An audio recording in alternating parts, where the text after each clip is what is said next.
Okay, so picture this, right? You're 17, dealing with, all the anxieties of being that age, and all of a sudden, boom, you're caught up in a murder investigation. Wow. That's exactly what happened to this guy, Andrew Evans, back in 1972. Yeah. 14-year-old girl, Judith Roberts, found murdered in Tamworth, England. Right. And we've got, a whole stack of sources here, court documents, interviews, news articles, the whole 9 yards. Really? And we're going to deep dive into how Evans ended up spending 25 years in prison based on nothing, literally nothing but a confession. No other evidence. Nope, not a shred. It's incredible, when you think about it, how much weight was given to confessions back then. Yeah. It really makes you question, the whole system, doesn't it? Yeah, for sure. The reliability of memory, Right. how easily someone could be pressured or coerced. Exactly. Especially a young guy, maybe a little bit vulnerable. Yeah, for sure. So, okay, let's start right at the beginning with Judith Roberts. She was a bright kid, promising future, Yeah. grammar school student, loved by her friends and family, the whole bit. It's important, I think, to remember that human side of it, Yeah. Not just a case file, a name and a report. This was a real person. For sure, for sure. So it's June 7th, 1972. Okay. Judith leaves home after, one of those typical teenage disagreements with her parents. Oh, I know those. Yeah, wanted to wear makeup, parents said no, that kind of thing. Classic. Totally. So she goes for a bike ride, cool off, heads down this lane, Comberford Lane. Okay. And then later that day, her body's found. Oh, God. Hidden in a field. Beaten to death. Brutal. Absolute brutal. And, the police, they went all out, right? Yeah. Huge investigation. 200 detectives. Can you imagine? Wow. Thousands of fingerprints, statements. They set up roadblocks. They did house-to-house inquiries. Mm-hmm. Yeah, they were determined to find whoever did this. At nothing. The case went cold for months. And that's where Andrew Evans comes into the picture. Exactly, yeah. So Evans, he was a 17-year-old soldier. Okay. Stationed nearby, but he was waiting to be medically discharged. Oh. And what really stood out to me reading through all this was how they described him, semi-literate, nervous, socially inadequate. Even before any of this happened, he was clearly struggling. Oh, yeah. I was going to say, it sounds like he had, his own issues to deal with already. Yeah, and on top of that, he was dealing with, depression, anxiety. He was on Valium. So you've got a young guy, already vulnerable, and then suddenly he's right in the middle of this massive murder investigation. Right. And the sources mention these discrepancies in his alibi, about where he was the night Judith disappeared. Oh, really? Yeah, he said he was at the barracks, but the guys he named as being with him, they were either gone or the police couldn't find them. So right off the bat, there's some red flags. Exactly. And those inconsistencies, plus the pressure of this huge investigation, well, it might have played a part in what happened next. What's that? So, get this. Evans goes to the police station, driven by a dream. A dream. Yeah. He had this dream. He sees a woman's face and, becomes convinced that he's the one who killed Judith. Wow. He even asks, to see a picture of her to confirm. It's almost like he wanted to be guilty. Yeah, it's really strange. It makes you wonder, was this a genuine confession? Yeah. Or was it, his defense would later argue, was it a result of his mental state? Maybe even the medication he was taking? Who knows, right? But to make things even more complicated, there's absolutely no physical evidence connecting him to the crime scene at all. None. No DNA, no fingerprints, no witnesses, nothing. Just his word. So it's just his confession. That's it. That's a pretty shaky foundation for a case, isn't it? Yeah, and it really highlights the whole problem with relying on confession evidence alone. Especially when you have a defendant who might be, more easily influenced or susceptible to suggestion. Right, exactly. Like Evans. Exactly. It's just wild to me, to think that despite all that, the lack of evidence and the doubts about the confession, he still gets convicted, Yeah. Life in prison.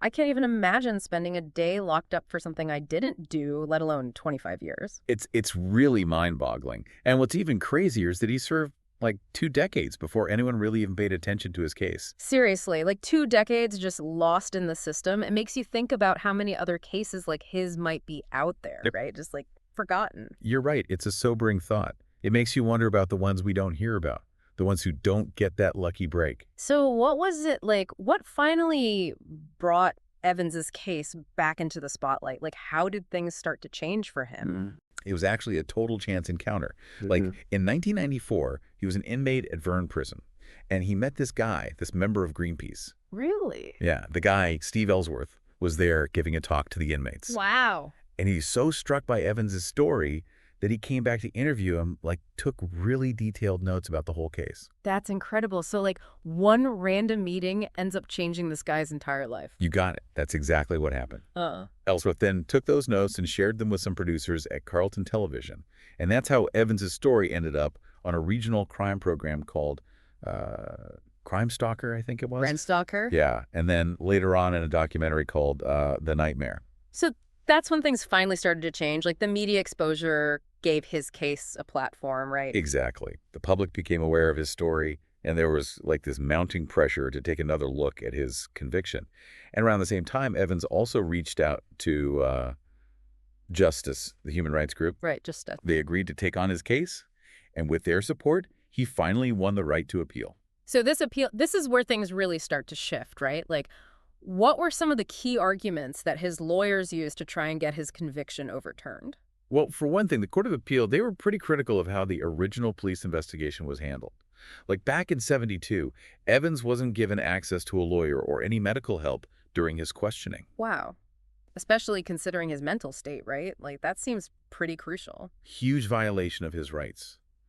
And the appeal also pointed out that his confession would have been completely inadmissible under today's legal standards. Really? Yeah, they argued that there was nothing else to support it, just his words.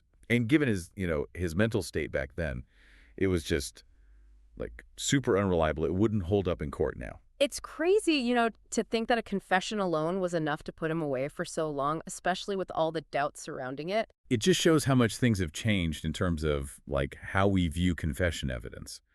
The court eventually ruled that Evans had suffered from something called false memory as a result of like the extreme anxiety he was dealing with at the time. False memory. So, Yeah. like, he genuinely believed he'd done it, even though he hadn't. Exactly. And they also pointed to the fact that there was no physical evidence linking him to the crime. Like, none of Judith's blood was found on him, and a fingerprint they found on her bike didn't match his. So after 25 years, Andrew Evans was finally a free man. But even though his name was cleared, the case still had so many unanswered questions. Like, they never actually found out who really killed Judith. Right. Unfortunately, no. Staffordshire police haven't reopened the investigation, saying that they exhausted all leads at the time. But I bet that doesn't stop people from coming up with their own theories, right? Like, who might be responsible? You're absolutely right. There are definitely theories out there. And one of the most interesting ones involves Peter Sutcliffe, the Yorkshire Ripper. Oh, wow. The Yorkshire Ripper. That's a huge name. He was convicted of murdering 13 women and attempting to murder 7 others, mostly in Yorkshire. But some people think he might have been active in the Midlands too, Really? Yeah, there are some similarities between Judith Roberts' case and some of Sutcliffe's known crimes. And a cold case expert, Chris Clark, he's pointed to several unsolved murders in the Midlands, including Judith's, that kind of fit Sutcliffe's, his M.O. Like how? Well, they all involve young women who were brutally attacked, and the locations and timing line up with times when Sutcliffe was thought to be in the area. It's kind of terrifying to think that a serial killer like Sutcliffe might be connected to Judith's case and that he might have gotten away with it. Absolutely. It's a disturbing thought, and it really highlights the fact that even when a wrongful conviction is overturned, like finding the truth can be, it can be a really long and difficult process. Sometimes those answers just stay out of reach. Yeah, it's unsettling, right? To think that, Judith Killer could still be out there and that there might be other victims too. But let's maybe step back for a second and think about the bigger picture, What can we learn from all of this, from the Andrew Evans case? Well, I think, this case it's a stark reminder that our legal systems, right, they're designed to deliver justice, obviously, but they're not perfect. Right. They're made up of people, and people make mistakes.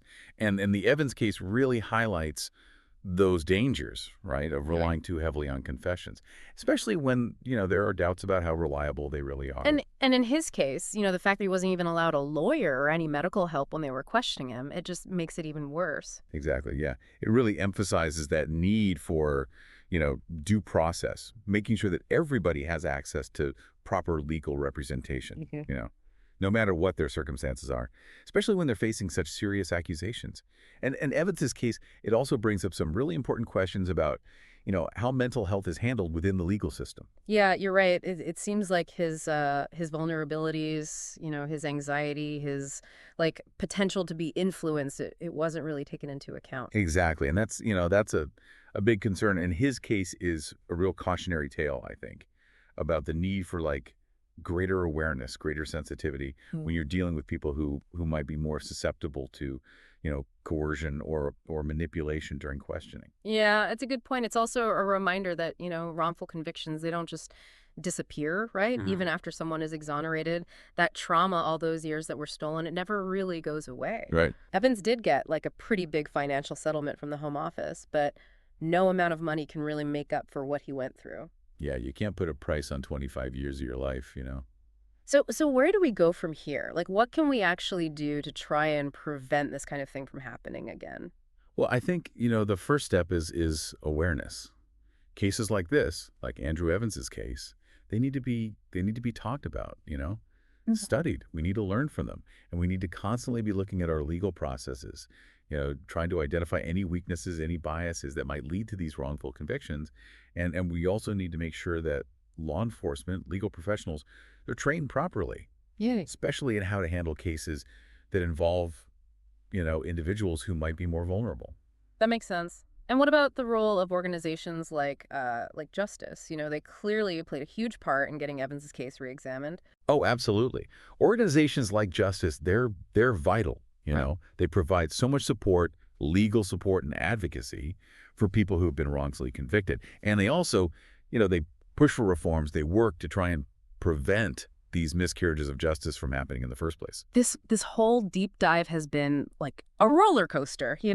We've covered Judith Roberts's murder, Andrew Evans's wrongful conviction, all the flaws in the system that let it happen, and then, the possibility that the real killer might still be out there. It's a lot. It is, yeah. That's There's a lot seriously. to process. But even with all the darkness in this case, I think there is a glimmer of hope, right? Yeah. Evans was exonerated eventually, and it shows that, even when things seem impossible, justice can prevail. It shows the power of, not giving up, fighting for what's right. And it also shows how important organizations like Justice are in, safeguarding our legal system, Oh, protecting innocent people. it's definitely a reminder that, we all have a responsibility to hold our justice systems accountable, to advocate for fairness and, make sure everyone has an equal shot. Something I'll be thinking about for a long time.